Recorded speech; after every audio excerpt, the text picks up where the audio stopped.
బాలు అయితే నాకు ట్రిప్ ఉంది అని వెళ్ళాలి అని చెప్పనంటే, ఈ లోపల ప్రభావతి అయితే నేను మీ నాన్న ఒక నిర్ణయం తీసుకున్నాము, అది చెప్పాలి అని చెప్పని అంటుంది. ఈ లోపల రవి, శృతి అలాగే మనోజ్ అందరూ అయితే అక్కడికి వస్తారు. నువ్వు ఇన్ని నాళ్ళకి నువ్వు మా నాన్న కలిసి ఒక నిర్ణయం తీసుకున్నారా అంటే ఏదో సీరియస్ మ్యాటరే ఉన్నట్టుంది అని చెప్పనంటే, అదేంటో చెప్పు అని అంటారు. అప్పుడు ఇంకా మనోజు అందరూ అయితే అలాగే ఏదేంటో చెప్పచ్చు కదంటే, అప్పుడు చెప్పకుండా తను నాంచుతూ ఉంటుంది.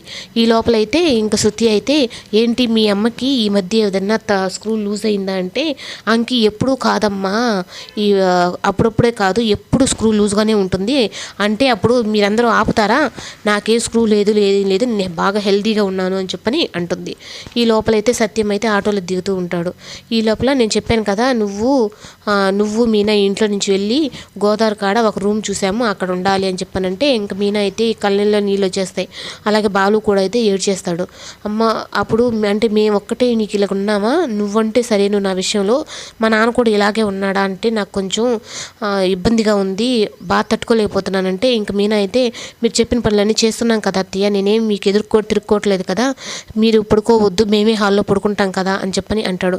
ఈ లోపల సత్యం అయితే వస్తే, నాన్న అమ్మ చెప్పేది నిజమేనంటే, అవును మీతో ఈ ఇంట్లో పడలేకపోతున్నాము, అందుకే మిమ్మల్ని వేరే కాపురం పెట్టించాలనుకుంటున్నాము, ఇల్లు వదిలి వెళ్ళాల్సిందేను అని చెప్పని అంటాడు. ఇంకా బాలు అయితే ఇంకా వాళ్ళ నాన్న కూడా అలా చెప్పేసరికి బాలు అయితే చాలా ఏడ్చేస్తూ ఉంటాడు.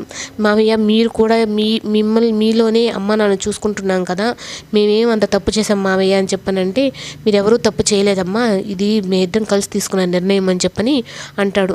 సరే ఇంక వెళ్ళాల్సి వచ్చింది కదా, సరే లగేజ్ తెచ్చుకుంటాము అని చెప్పని అంటే, అప్పుడు సత్యం అయితే లగేజ్ మీరు తెచ్చుకోవాల్సిన అవసరం లేదు, మీ లగేజ్ నేనే తీసుకొస్తానని చెప్పని పైకి అయితే వెళ్తాడు. ఇంక వెళ్ళి 2 బ్యాగులు అయితే తీసుకొని వచ్చి ఇంకా బ్యాగులతో సరే వెళ్దామా అంటే, మనం ఏంటండి వెళ్ళేది, వాళ్ళిద్దరు కదా వెళ్ళేది అని చెప్పని అంటుంది. వెళ్ళాల్సింది వాళ్ళు కాదు, వెళ్తున్నది మనము అని చెప్పని షాక్ ఇస్తాడు ప్రభావతికి. అప్పుడు 2 బ్యాగులు చూసి, అయ్యో ఈ నా బ్యాగులే కదా, నా బ్యాగులు ఎందుకంటే తెచ్చారు మీరు అంటే, 3 కొడుకులు ఉన్నప్పుడు ఒక కొడుకుని బయటికి పంపించడం బాగుండదు, అందుకని 3 ఇక్కడే ఉంచేసి మన ఇద్దరమే వేరేగా వెళ్దాము అని చెప్పంటే, ఎక్కడికి వెళ్దాం మన ఇద్దరం ఈ వయసులో అని చెప్పని అంటుంది. ఎక్కడికో ఎందుకు వెళ్ళాలి, మా ఊరు ఉంది కదా, మా అమ్మ దగ్గరికి వెళ్ళి మా అమ్మకి సేవలు చేసుకుందాం పదా అని చెప్పని అంటాడు. ఏంటి నేను ఆ ఊరికి వచ్చి చేయాలా అంటే, అవును ఇప్పుడు నువ్వు మీనా చేసి పెడుతుంది కదా కోడలుగా, నువ్వు మా అమ్మకి చేసి పెట్టాలి కదా అని చెప్పానంటే, అప్పటిదాకా మనోజ్ అయితే చాలా సంతోషంగా వాళ్ళు వెళ్ళిపోతాడు. ఇంకా మా అమ్మ నన్ను ఏం అడగదు, ఇంకా నన్ను అడిగే వాళ్ళు ఉంటుంది చాలా సంతోషంగా ఉంటే, ఇంకా ప్రభావతి అయితే అక్కడ వాకిలి చుమ్మి కల్లాపు కొట్టి అలాగే అంటులు తోమి అన్నీ ఒక ఫ్లాష్ బ్యాక్ అయితే వేసుకుంటుంది. అమ్మో నేనైతే అస్సలు ఆ ఊరికి రాను అని చెప్పనంటే, ఏంటి నేను సరే నువ్వు ఇక్కడే ఉండు, నేనైతే వెళ్తాను, నేను వెళ్ళి మా అమ్మని శేష జీవితం అంతా మా అమ్మ దగ్గరే గడిపేస్తాను అని చెప్పనంటే, అది ఎట్లా అండి, మీరు ఉన్న దగ్గరే కదా నేను కూడా ఉండాలి అని చెప్పని అంటుంది. అలా అనుకున్నప్పుడు వీళ్ళని వదిలేసి మనం వెళ్ళిపోదాం పదా, మా అమ్మని చూసుకున్నట్టు ఉంటుంది, నాకు పల్లెటూరు వాతావరణంలో ఉండాల్సి వచ్చింది అని చెప్పని అంటాడు.